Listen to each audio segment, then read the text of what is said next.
Ikram Aliskerov is the most dangerous fighter at 185 today. What's up everybody, it's your boy Kenny. We're back with another video. In today's video, we're going to be talking about Ikram Aliskerov and talking about how he is the most dangerous fighter at 185, the most avoided fighter. He is the future of 185. The thing about Ikram that people got to understand is he's a world Sambo champion. Other people you guys might know who had this title, Khabib Nurmagomedov, Islam Makhachev.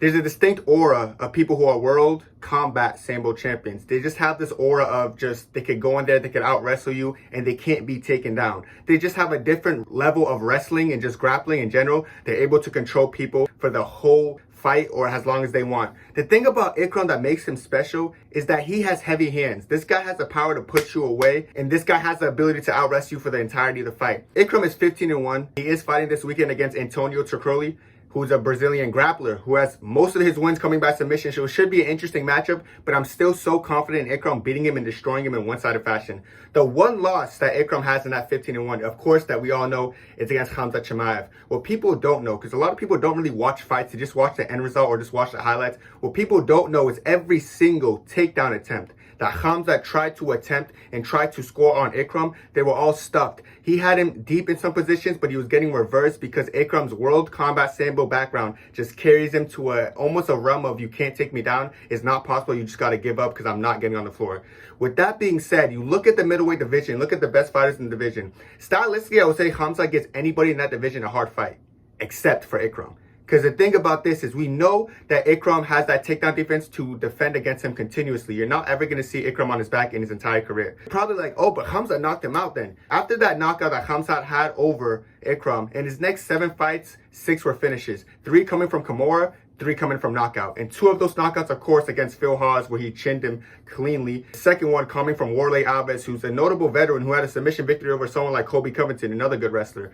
But he put him out cold, hit him with some flying knees, followed up, looked crazy. He just looked impressive on the feet. So the thing about Ikram, the fact that his striking is improving since that fight, you see him getting more knockouts now and showing off his power. The fact that he's taking time and improving his striking craft is showing me that he has a realm of unbeatable. Because if you can't knock him out at this point, he has the power to put you away, and he has the power to just out grapple you and submit you. It's so dangerous. And one thing I've noticed from his other fights, when he's gone the distance, he never looks fatigued. Another big thing with these Dagestani fighters is how's their gas tank going to hold up? He's one of the Dagestani fighters who actually has the gas tank to go the distance and to keep up with anyone. So the thing about Ikram is you look at him and you look at all these other upcomers in the division like Bo Nickel. Bo Nickel, who was struggling against Cody Brutnage in the wrestling department. It was interesting. There's a reason they're keeping people like Bo Nickel away from Ikram. It would make sense to make them fight, you would think. But they're trying to build people like Bo Nickel up and try to avoid people like Ikram because they don't want the hype train derailed. He's the most avoided fighter. It's obvious, clear as day. Nobody wants to fight him because everyone knows the threat that comes with him.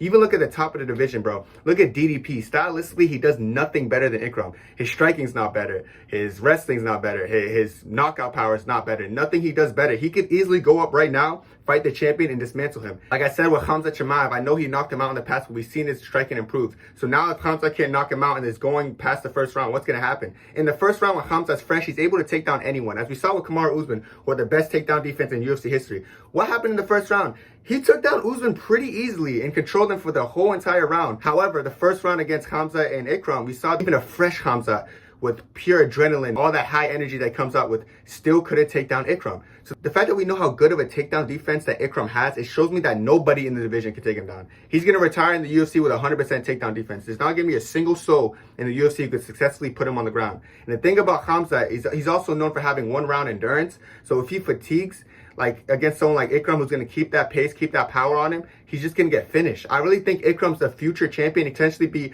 unbeatable at middleweight. You look at all these Dagestani fighters and you're always probably like, who's the next wave of this unbeatable Dagestani fighters? It's literally Ikram. There's nobody else who comes close. He's one of the most well-rounded fighters already. The only deficiency he has shown in his one loss in his career is him getting chinned. The situation of him getting chinned reminds me of something like Islam Makhachev, where he got caught with a punch that he didn't see coming and he lost that fight. But what happened to Islam after that? He came back and arguably the greatest lightweight of all time. And Islam got knocked out by Martinez. Like no one even knows, bro. Like that guy is like a nobody. Islam got knocked out by Khamzat, who everyone knows has powerful hands and one of the better fighters on the planet. So there's a distinct difference in that as well. So I feel like if we're just gonna look at Ikram and be like, oh, you got knocked out this much years ago, I just don't think he's good anymore. You're in for a rude awakening. That logic doesn't work nowadays. So someone like Ikram, who who's definitely going to destroy this Antonio guy in the next couple of days. He's going to run through that grappler. Sambo always overwhelms BJJ. I don't care how good of a BJJ practitioner we are. We saw with Islam and Charles. We saw with Khabib and Dustin, all these black belts. Like, Sambo is always going to overwhelm BJJ. It doesn't matter who you are. So I see that guy getting mauled by Ikram, maybe even knocked out on the feet, because Ikram likes to show off his striking power now. So the thing about Ikram, I just think he's so special. Another thing people don't know about Ikram is he was given this chance to have so many impressive fights. He was scheduled to fight Imavov, Paulo Costa, Fluffy Hernandez. He had so many good opponents he was supposed to fight, but either they ended up pulling out or ended up being sick, so it was unfortunate. So he's very close to the top of the division. People don't really look at Ikram and be like, oh, he's close to the championship. No, he's very close to the championship. He had those opportunities, but if it wasn't for Paulo Costa's staff, he would have probably been in the main picture already. But now that we're starting to see him perform, and he's a co-main event on a fight night, so we know he's the future. Like, we know what the UFC is doing. Once he gets that spot and once he goes against his top level competition, I don't see anyone stylistically who could beat him, because you're not going to wrestle him. You're not going to strike with him. He has improved striking and knockout power. So I don't see a path to victory for any middleweight on the planet, bro. Especially a guy like Sean Strickland. Imagine he fights Sean Strickland. Think about how one-sided that fight would be. Strickland hates forward pressure mixed with wrestling. Imagine someone who could do both. Forward pressure and striking with wrestling.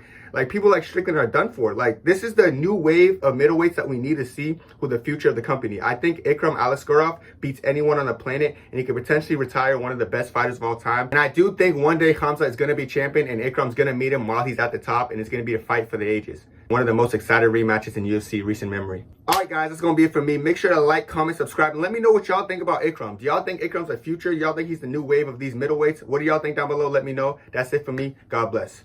2, 3, 4.